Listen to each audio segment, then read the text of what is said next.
नमस्कार मेरी प्यारी दोस्तों, स्वागत करता हूं मैं अपने YouTube चैनल टोटल वैकेंसी पर। तो दोस्तों, आज के इस वीडियो के माध्यम से BTSC एएनएम 10,700 को लेकर के एक बहुत ही महत्वपूर्ण अपडेट आप सभी को बताने वाला हूं। जैसा कि आप सभी को पता होगा दोस्तों, अखबारों के माध्यम से हाल ही में अपडेट जारी किए गए हैं जो कि परमानेंट बहाली एएनएम के लिए निकाला गया है। बिहार में एएनएम 10,700 का, उसमें प्रतियोगिता परीक्षा के आधार पर चयन किया जाएगा।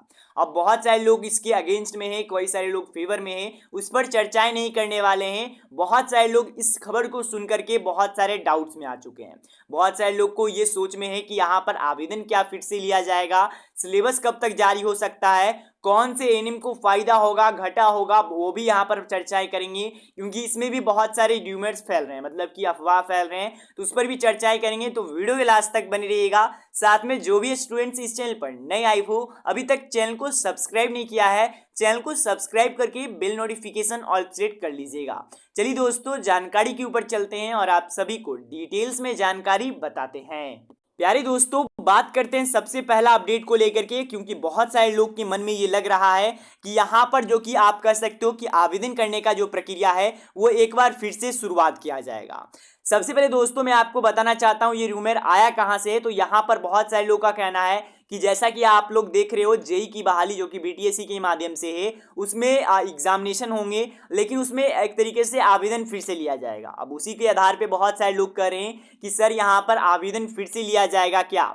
तो मैं आपको पहले ही कह देना चाहता हूँ, आवेदन फिर से लेने का, एक तरीके से शुरुआत से फिर से लेने का चांस बहुत ही कम है। आपको पता होगा इस जो कि बहाली में ही करीबन आप लोग कह सकते हो 50,000 49,000 कुछ लोगों ने आवेदन किया है, 49,000 प्लस लोगों ने आवेदन किया है। तो यहाँ पर इन लोग का एग्जाम होगा, ये बात समझ लीजिए।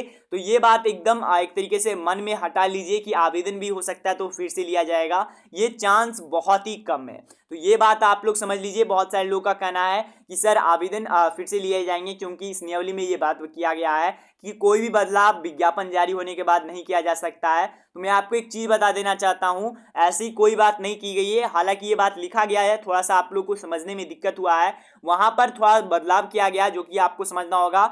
आगे आने वाले फ्यूचर में वो कुछ भी कर सकते हैं विज्ञापन में, ये बात जरूर है। लेकिन दोस्तों देखिए क्या हुआ है अभी के समय में क्या हुआ कि 2018 का जो नियमावली है, यानी कि इस बहाली का नियमावली है, उसे निरस्त किया गया, उसे रद्द कर दिया गया है। और उसके तहत आप कह सकते हो 2030 का नया नियमावली लाया गया है, जिसमें कि एग्जामिनेशन सिस्टम बताया गया है, वो आप लोग को भी पता है। अब इसी कारण से ये जो कि आप लोग को देखने को मिल रहा है, मैं आपको बताना चाहता हूँ, हो सकता है कुछ क्षण में, कुछ महीनों में, या फिर कुछ हफ्ता के ही अंदर में, जो कि अभी जो सूचना मिल रही है मुझे मेरे पास, उसके मुताबिक करीबन 2 से 3 हफ्तों में BTSC के माध्यम से सूचना जारी हो सकता है। जहां पर कि वो सूचना में क्या रहेगा वो भी मैं आपको एक्सप्लेन कर देना चाहता हूँ। उस सूचना के माध्यम से सबसे पहले आपको ये अपडेट दिया जाएगा कि एग्जामिनेशन कराई जाएंगी, साथ ही में उसमें आपको सिलेबस के रिगार्डिंग में जानकारी दिया जाएगा कि इतने समय के लिए एग्जाम होगा।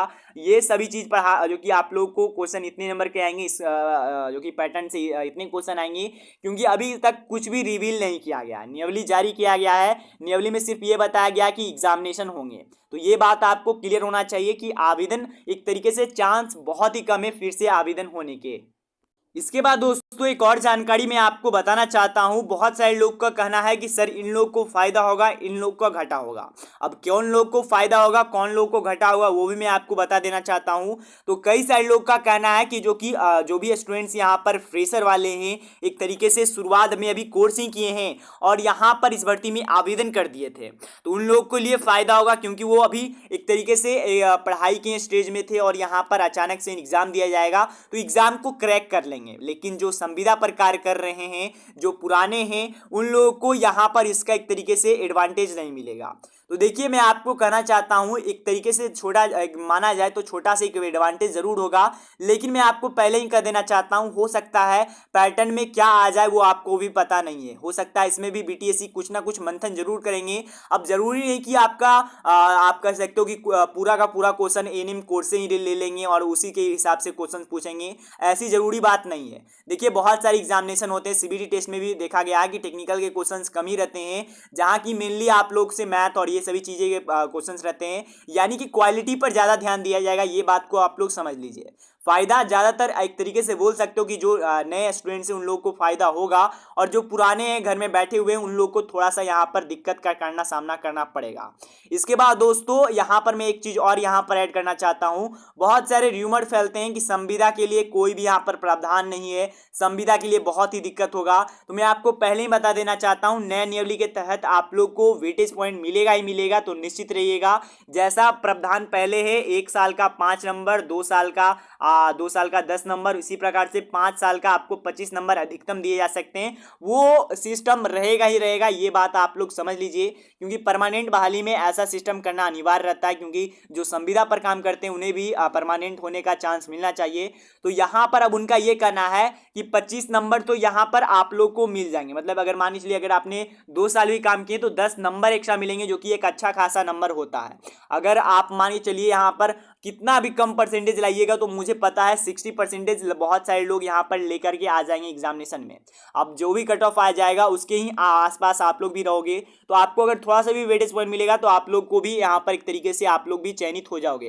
तो घबराने की कोई बात नहीं है, संविदा के लिए भी घबराने की कोई बात नहीं है, ये बात आपको समझा देना चाहते हैं। बाकी एक और क्वेश्चन है कि एग्जाम कौन से लोग दोगे, तो मैं आपको पहले ही बता देना चाहता हूँ, एग्जाम सभी लोग देंगे जो लोगों ने भी आवेदन किया है, यानी कि 49,000 के 49,000 लोग देंगे। ये नहीं कि जिनका स्कूटी में नाम आ चुका है, अब एक तरीके से सोच लीजिए वो सभी कुछ नहीं है, वो सभी एक तरीके से रद्द हो चुका है। जो आपका स्कूटनी हुआ, जो आपका वो सब चीज हुआ, सब कुछ एक तरीके से खत्म हो चुका है। डायरेक्टली अब आप लोग का एग्जाम होगा, उसके बाद काउंसलिंग आएगा और आप लोग का सभी कुछ होगा।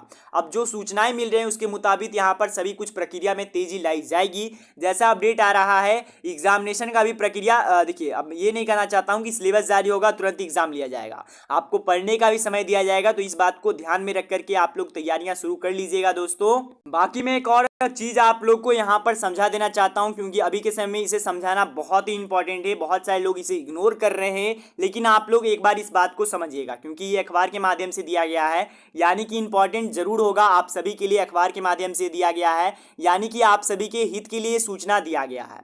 अब सूचना क्या है वो मैं यहाँ पर आपको एक्सप्लेन कर देना चाहता हूँ। तो अगर आप यहाँ पर अखबार देखिएगा तो नीचे साइड में एक जानकारी दिया गया था। जानकारी क्या है वो मैं आपको यहाँ पर समझा देना चाहता हूँ। देखिए अभी के समय में सिलेबस जारी नहीं हुआ है, वो आप लोग को भी पता है, बीटीएससी कुछ भी सिलेबस दे सकता है। अब मान ही चलिए यहाँ पर टेक्निकल के क्वेश्चंस तो रहेंगे, एएनएम के रिलेटेड क्वेश्चंस तो रहेंगे, पर उसकी संख्या कम भी हो सकती है, या फिर एक तरीके से जो कि आप कह सकते हो बहुत ज़्यादा भी कम हो सकती है। तो वो तो आपको पता है, क्योंकि सिलेबस जारी नहीं हुआ है, कितना समय का एग्जाम होगा वो सभी कुछ ही भी जारी नहीं हुआ, तो वो आप लोग को तो पता है।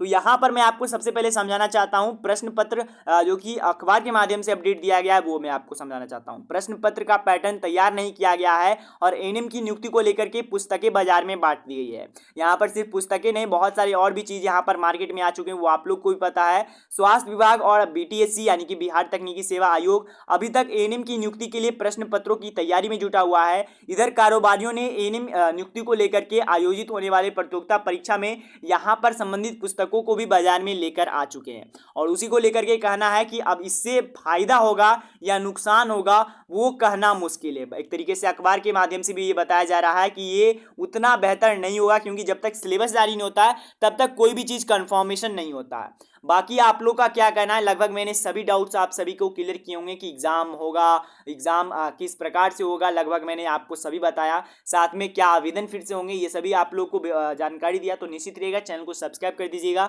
बाकी जो भी अपडेट आपको जानना है, कोई भी क्वेश्चन है तो नीचे कमेंट सेक्शन खुला है, कमेंट कर दीजिएगा। टेलीग्राम का लिंक मिल जाएगा डिस्क्रिप्शन बॉक्स में, टेलीग्राम पर भी ज्वाइन हो जाइएगा। और सबसे आपको तो यही जानकारी मिलती है दोस्तों, कोई नहीं, तब तक के लिए गुड बाय।